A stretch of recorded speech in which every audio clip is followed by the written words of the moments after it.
Snyderman, and this is Conversations on Creating to Heal.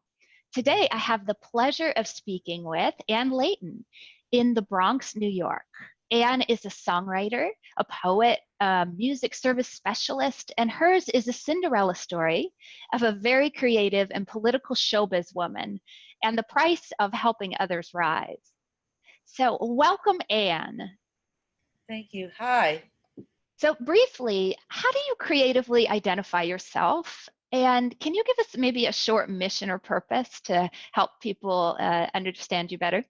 Sure. I identify myself as a writer, especially a poet and a songwriter, and also a music services person where I help other people do some really nice things with their career. And I think when you're a songwriter, you can also be of service to people. Let's talk a little bit about your transformation story. So maybe you can tell us a little bit how the Cinderella story happened. What events or hardships might you have experienced, and how has that really significantly transformed you? Sure. Well, I think a lot of times when a person is helping other people, um, some of the people that you help, you might feel sorry for and not realize that those people might be angry and unhappy because that's just how they deal with life. And being someone that was raised by a family that loved to fight City Hall, um, I guess I've always stood up to adversity and dug a little bit deeper to make achievements in my life. And also, um, when you're older and you're working in the music business, from the time that you're 20 to the time that you're 100 years old, you'll find a lot of people are being mean to you. And a lot of those people are thinking only of themselves.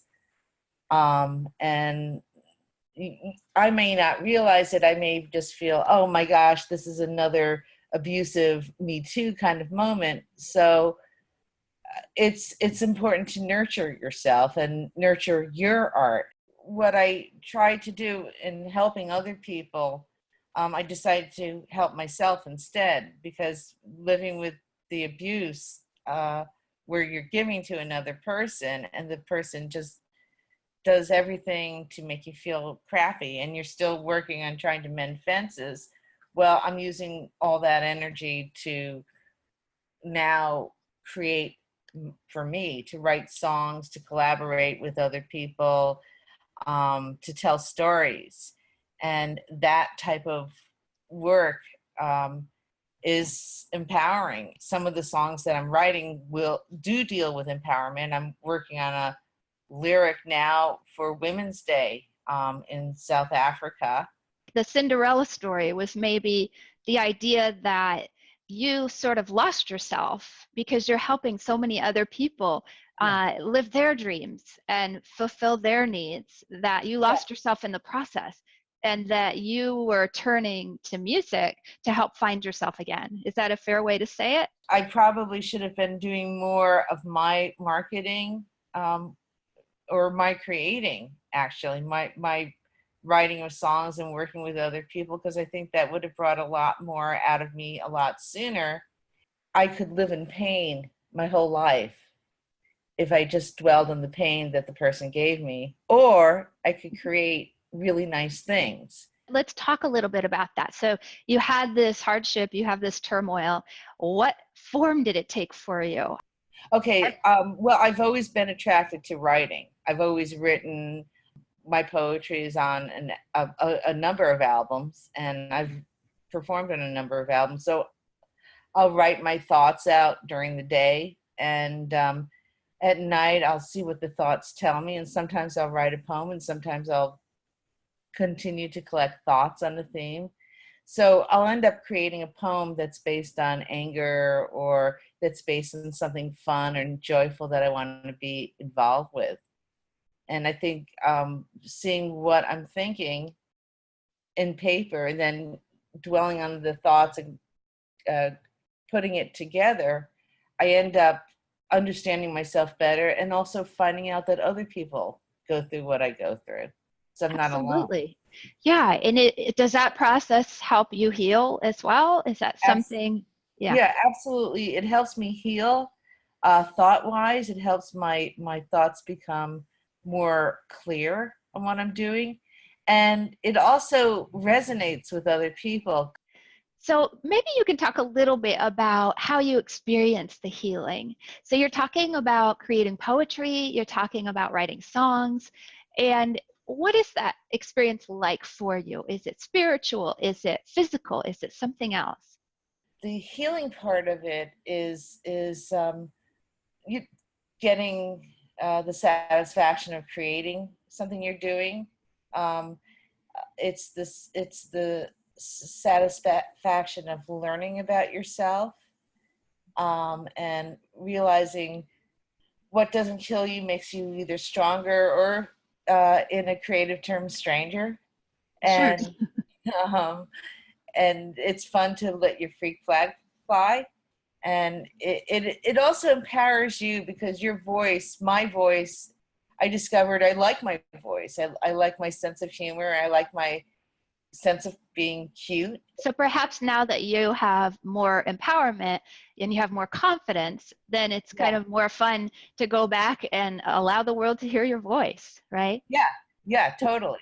Yeah. I like Well, that. can we maybe hear a little bit about some part of your art form that's meaningful to you? So it might be a piece of your poetry or a lyric, and maybe describe why you're telling us about this piece and how creating it or sharing it is helping you to heal.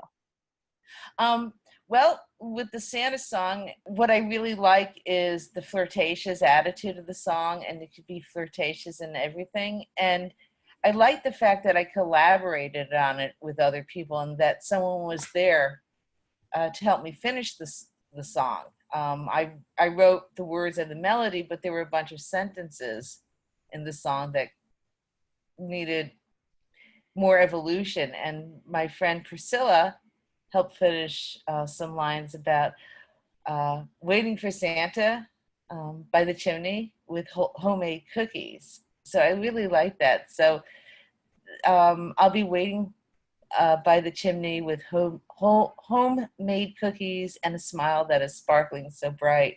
What drew you specifically to this Santa song? What is it that you found either appealing or healing about revisiting a song that it sounds like, was it in the public domain or was this one that you ended up? No, this is actually something, it feels like it was channeled to me. It feels like it was a gift. A lot of times I walk around and melodies will come into my head or words will come into my head and I'll save them. Um, and this time, it was literally, I'm leaving work and the complete song was just channeling through me. And this was in the 1990s, when I was working at a rock magazine. Yeah, Um, well, thank you. I appreciate hearing a little bit more about you and what drew you to music. Do you have any maybe final life lessons or parting words for the viewers? So specifically inspired by your journey dealing with challenges, what is it that you've gained? What kind of insights that you might want to share to others? And especially maybe somebody similar, going through breakups and going through, helping people that aren't necessarily going to respond in the way that you are expecting. Absolutely. I think that the biggest main thing when you go through a breakup or when you go through a loss, instead of dwelling on the pain, I'm going to create something and I'm going to do something great and fantastic. And that fantastic creation can take you very far. Well, thank you. I appreciate you taking time today to chat with us and for coming on to Conversations on Creating to Heal. Thanks, Anne. Thank you.